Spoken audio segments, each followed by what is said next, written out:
Bueno, continuamos conversando con José Miguel Uzcategui sobre diversos temas asociados a la economía. Bueno, la dolarización es una propuesta que está en el ambiente electoral, ¿verdad? Pero más allá de lo electoral, están las experiencias en otros países donde se ha aplicado esta medida. Por ejemplo, Ecuador. Yo tengo ya como más de un año que no voy a Ecuador, pero la última vez que fui con todos los problemas que había, pues tú veías los mercados surtidos, veías las tiendas de vehículos llenas de carros, veías una economía en movimiento, cosa distinta a lo que ocurre en Venezuela, ¿no? Con visiones políticas en ese momento parecidas No, mira, de la misma... no se repiten las experiencias, Obviamente ni no. es extrapolable lo que se hizo en otros países a la realidad, porque cada realidad tiene una terapia. Por ejemplo, la inflación. Cuando tú vas al médico y dices, me dio inflación, me dio fiebre, también la tuve hace una semana, sí, pero a lo mejor el cuadro es distinto. El tema es que eso, primero la inflación, la dolarización de Panamá fue a principios del siglo pasado. Eso es realmente un puerto libre, es una cosa, es un país donde coincide el Balboa con el dólar y es tan cómodo y funciona la cosa, ya ha funcionado. El Ecuador es un país pequeño que siempre ha tenido exportaciones y remesas que le garantizan divisas y fronteras con Colombia que garantizan divisas. Yo recuerdo cuando yo estaba embajador en España, el grupo de embajadores latinoamericanos hicimos una investigación, un estudio, para ver cuáles eran las corrientes, qué países tenían mayores corrientes de remesa. Para El Salvador, imagínate, por ejemplo. Pero podías asimilar a El Salvador, pero en este caso era Ecuador. En aquel entonces, Ecuador pequeño, Ecuador sin petróleo, era el país que más remesas mandaba y competía con países como Colombia, como Perú. O sea, los ecuatorianos en el exterior, en este caso en España, mandaban mucho. Y eso ha seguido, se ha mantenido. O sea, hay una constante de los ecuatorianos, como México, como otros países. Ahora, por otro lado, ellos han tenido una continuidad de política, a pesar de que cambian los gobiernos, tumban los gobiernos, pero entonces hasta Correa no pudo eliminar. Por cierto, hay indicadores de último año que aquella efecto que se esperaba de la dolarización que evitaría los déficits fiscales no ha sido así. Último año ha habido déficit, lo cual significa que no es necesario, y el déficit fiscal es el principal causante del aumento de los precios. Ahora, ¿ese déficit fiscal se debe a la dolarización o un mal manejo de las políticas públicas? Sí, pero el tema es que la dolarización no es una panacea, pues, para que tú vas a resolver. Pues yo lo asimilaba al cafenol. No, tómate el cafenol, que es la dolarización, y te va a quitar todos los problemas de dolor de cabeza que es la inflación. No. ¿Ventajas que tiene y desventajas, José Miguel? Bueno, por supuesto, necesitamos funcionar, necesitamos exportar, necesitamos incorporarnos al mercado internacional, abrirnos los mercados, etcétera. Y estamos en la órbita del dólar, pero para empezar, estamos hablando, y creo que pues es temporáneo, el planteamiento de la dolarización me parece temporáneo, porque este es un gobierno, primero, que está contra el dólar, o sea, es antagónico, esto es como un enfoque antagónico. Un planteamiento de dolarización se le hace en contraposición a la ausencia de preferencia de trabajar con dólares como parte del gobierno. Pero se hace esa propuesta en la idea de que va a haber un cambio de gobierno. 7 meses antes de que tome posesión, porque ellos no van a entregar si perdieran. En 7 meses, por lo menos, hay que esperar. ¿Y qué va a pasar en los 7 meses? Primero, la proposición de tocar los 3 mil millones de dólares de las reservas internacionales, primero no van a ser 3 mil. Primero que ya no son operativas las 3 mil. Y nadie lo va a permitir, la comunidad financiera no vería con seriedad que tú tomes eso para que dolarice, para que en vez de pagarle bolívares, a la gente le pagas dólares. Y entonces, sin aumentar la producción, esos dólares... Entonces, ahora sí vamos a comprar los cauchos a 120 dólares, que ya lo estamos pagando, por cierto. Bien caros, ¿no?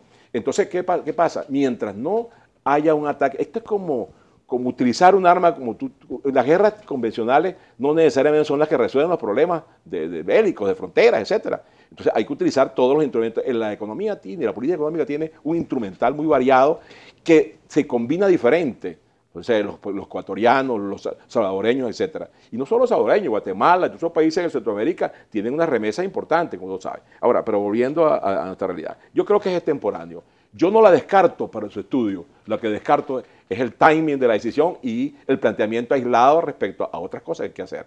Claro, Francisco lo ha dicho, Rodríguez ha dicho que bueno, que vienen otras cosas, sí, pero el hecho es de plantear que el sueldo dolarizado tiene un atractivo, digamos, lo que llama un anzuelo electoral, que la gente me decía el otro día, haciendo cola para cobrar la pensión, me decía un pensionado que alguien le dio un profesor de economía, pregúntale que, de dónde van a sacar los dólares para dolarizar.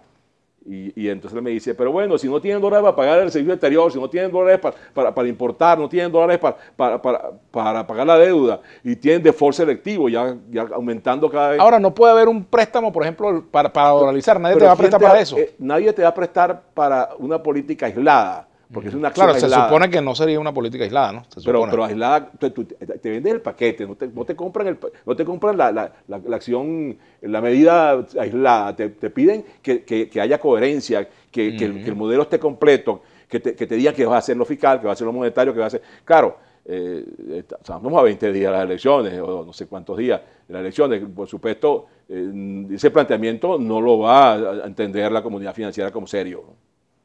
Ahora, las ventajas que tendría reales.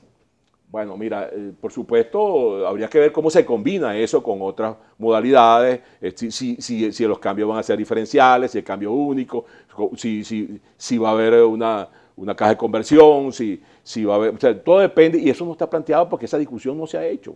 Yo te confieso que yo hubiera querido conversar con Francisco, a quien conozco y con quien en alguna oportunidad en la Asamblea Nacional estuve en conversatorios, pero bueno, no fue posible. Bueno, ya, pues, de modo, yo estoy abierto y seguramente él es una persona muy seria, seguramente conversaríamos, pero hay mucha gente que ha hecho buenos planteamientos al respecto.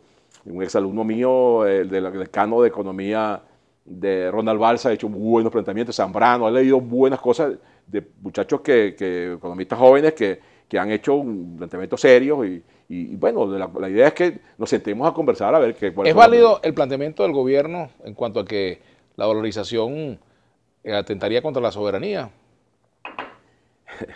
El problema de la soberanía es una oposición política, ¿no? Yo diría que la soberanía, más que un problema patriótico, es un problema de defensa de la economía y no depender, no ser vulnerable ante decisiones de terceros, de otros, por ejemplo, el caso de la Reserva Federal. Reserva o otro. Entonces, expuesto pues a la suerte del dólar. Lo que pasa es que yo veo que, como yo solo decía a un colega que era dolarizador, le decía, bueno, un colega que al contrario al dólar, en las reservas internacionales inclusive, yo le decía, pero bueno, vale, los muertos que vos matáis gozan de buena salud. El dólar no está debilitado como piensa. Entonces, claro, es una economía demasiado poderosa, porque además, tú te imaginas los chinos que tienen, la inversión que tienen en bonos del Tesoro de los Estados Unidos, de sus reservas internacionales, seguras que cobran sus intereses. ¿Tú crees que a ellos les interesa, si 20% de sus reservas internacionales están invirtiendo en bonos del Tesoro de los Estados Unidos, les interesa que se venga abajo la economía norteamericana? Por favor. Entonces, ahí, como los chinos, te digo otro, ¿no? Y esos países están en el FMI. Esos países que están en el FMI, allá con ellos vamos a hablar, porque además ellos son acreedores, a ellos les interesa cobrar. Entonces, el planteamiento me parece que es extemporáneo, yo no lo descarto porque está en el abanico de opciones que hay que discutir, pero me parece que no es oportuno, no es conveniente, lo cual no descalifica al que lo defiende, sencillamente son opiniones que tenemos divergentes. Hoy las privatizaciones, José Miguel, ¿serían una opción?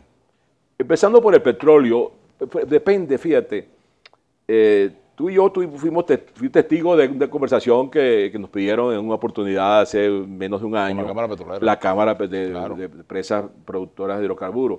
Y entonces, empresas de hidrocarburos.